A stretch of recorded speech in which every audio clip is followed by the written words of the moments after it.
as many of you may know, if not, I'll clarify. I don't say very many good things about how the sport of college football is run. And I actually don't say anything good about how the sport of college football is run because I don't think it's run very well. In fact, I think it's pretty awful.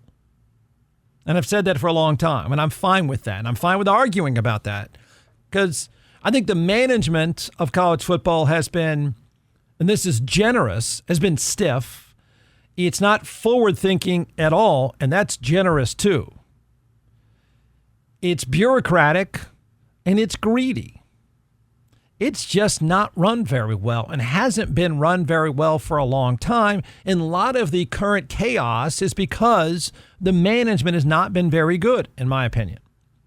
I think the on-field product, and I'm happy to argue about some of these things too. I don't think the on-field product of college football is as good as it can be. With a few tweaks here and there, I think it could be much, much better. The on-field product too. So the off-field business of the sport has, and I'm not sure we know the result yet because it's playing out, but the off-field management has been disastrous, or at least borderline disastrous. But they're fixing some stuff. So the issues of today were incredibly predictable. Stuff could have been addressed. Most of this chaos could have and should have been met head on, but they didn't do it that way. The name, image, and likeness issues of today could have been handled much, much better by the manager of the sport if it had any. And so I think all of the problems that college football finds itself in, the quicksand that it's stuck in at this point, is because of its own bad management. All that said, I like the Big 12. I've liked the Big 12 for a couple of years now. I've liked the Big 12 because the Big 12 is managed, and this is hard for me to say about that sport. It's managed really well. The vision of the Big 12 is outstanding. And the reason why I think the Big 12 matters now, and I think the Big 12 is going to end up being pretty well positioned. So you can prep yourself for this. Like, it doesn't matter now. Fans don't care now. You just care season to season. But you've got this window, and the whole Texas State story sort of plays into this window. I think you've got a window of a few years. I don't know if that's 3 years. I don't know if it's 5 years.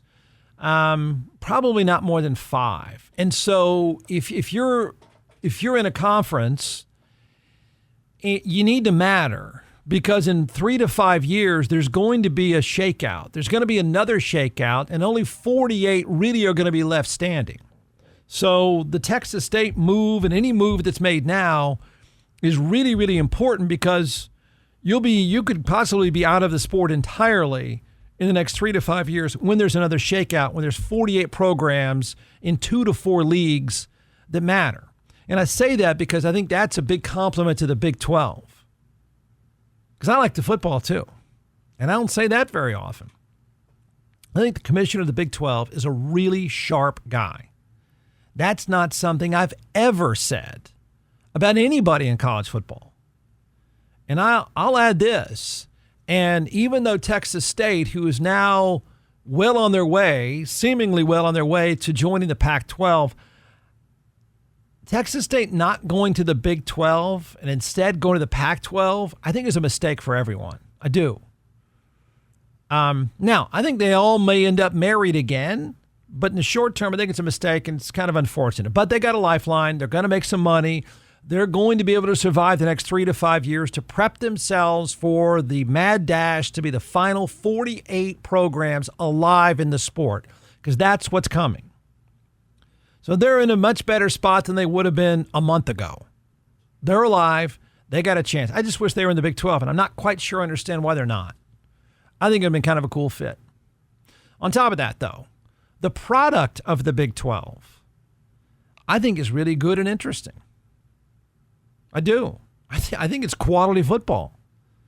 Arizona State, a team that was a bad and missed non-targeting call from beating Texas, is a sleeping giant. That one is set up. I mean, the Big 12, they can carry the Big 12 in a lot of ways. Don't have to, but they can. I think that's a sleeping giant. TCU is good again. TCU will always be good because Sonny Dykes, their head coach, is one of the best in the entire sport. And then Deion Sanders has made Colorado relevant. I don't know how long they can hang on to him. I don't know how long the Big 12, because once he's gone, you just forget Colorado. They're meaningless.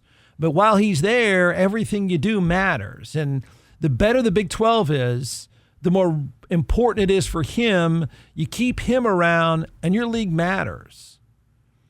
So, and if Texas Tech had a better head coach, they could buy their way to success. And I do think that might happen, that they get a better head coach. Sorry, I don't care if you're offended by that. If you're going to spend the kind of money they want to spend, if you want to matter, you got to matter now, and you got to have a better head coach.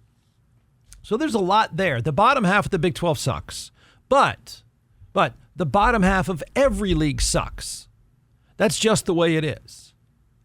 The top half of the Big 12 is good. The top half of the Big 12 is interesting. Now, the commissioner of the Big 12 should be running the entire sport.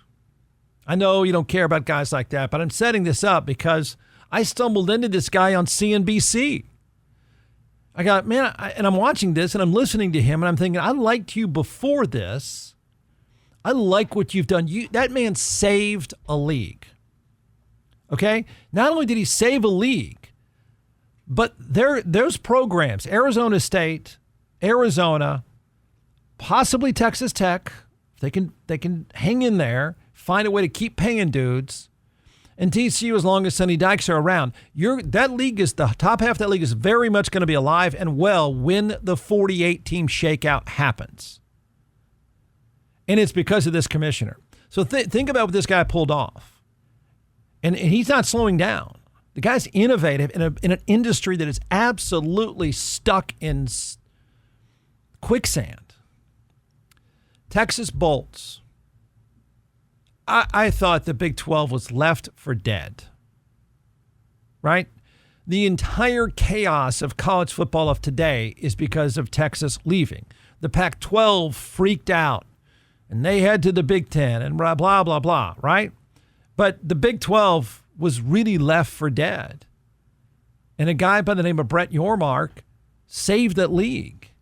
And then just saved them. Next thing you know, they're playing good football. I mean, they're an eyelash away from knocking off Texas. I mean, that is, and it wasn't a fluke. That's Arizona State. And so this guy is not only just saved the league, but he's found a way to position the league in a great spot. And then he's innovative as heck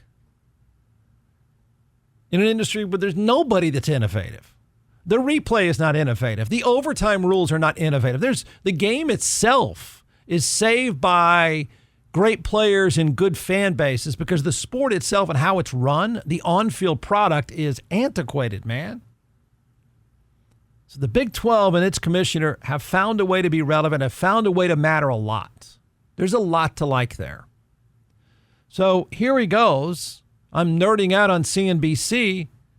Wait a minute. What's he doing? What's he doing with PayPal?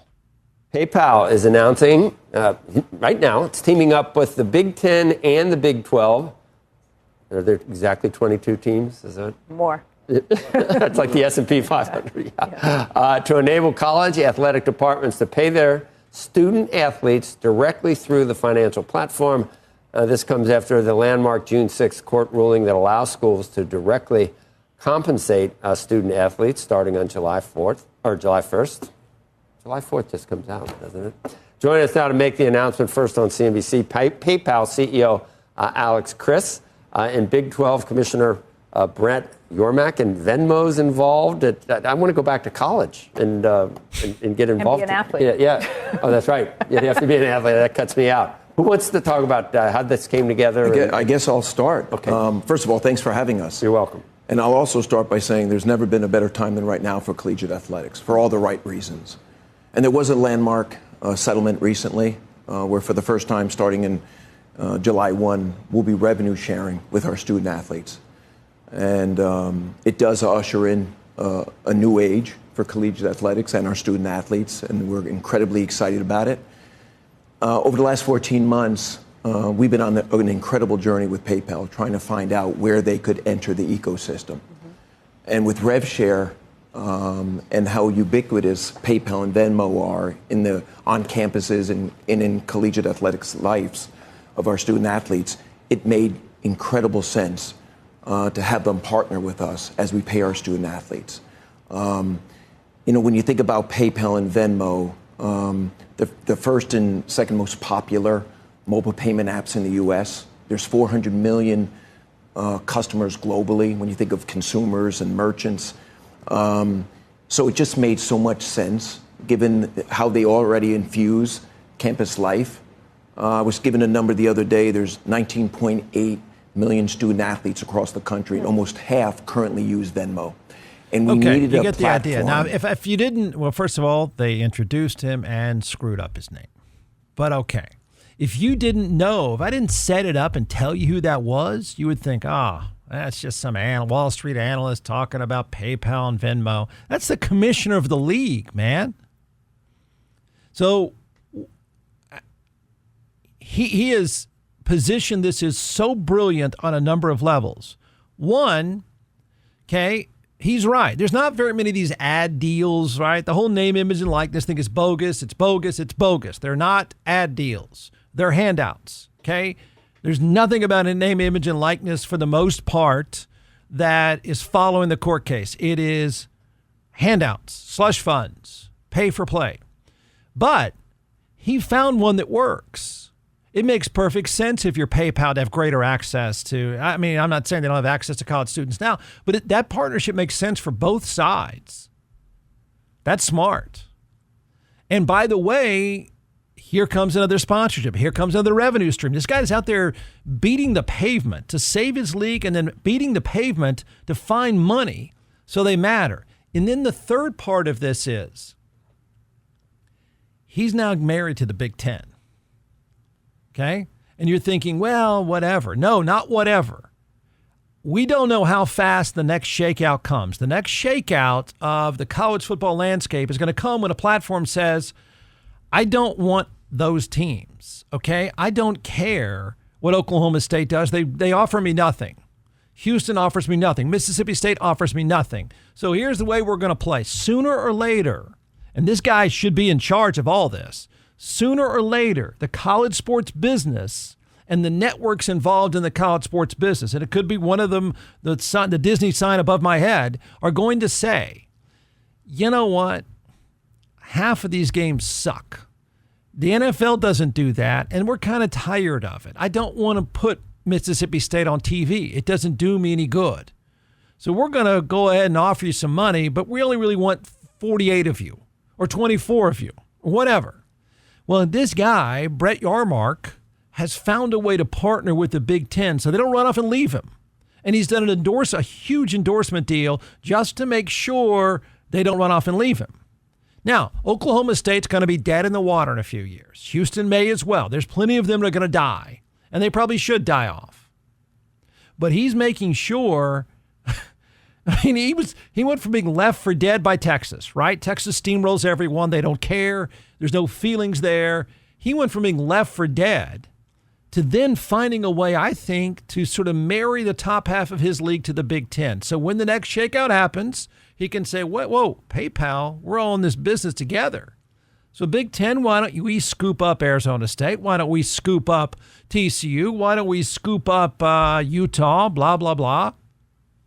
Still think Texas State should be there. And let's just move forward. Forget Purdue. Forget them. Yeah, forget Oklahoma State. I like it a lot. I know it's nerdy, but he's nerdy. And when that deal, the next fallout hits, you'll almost have this day and that interview in him being progressive enough to figure out the PayPal thing and the relationship to the Big Ten. You'll be able to think about this day and Arizona State and TCU and anybody else that lives. You could thank him. He's that smart, that hardworking, that innovative. All the things the rest of the sport really is not.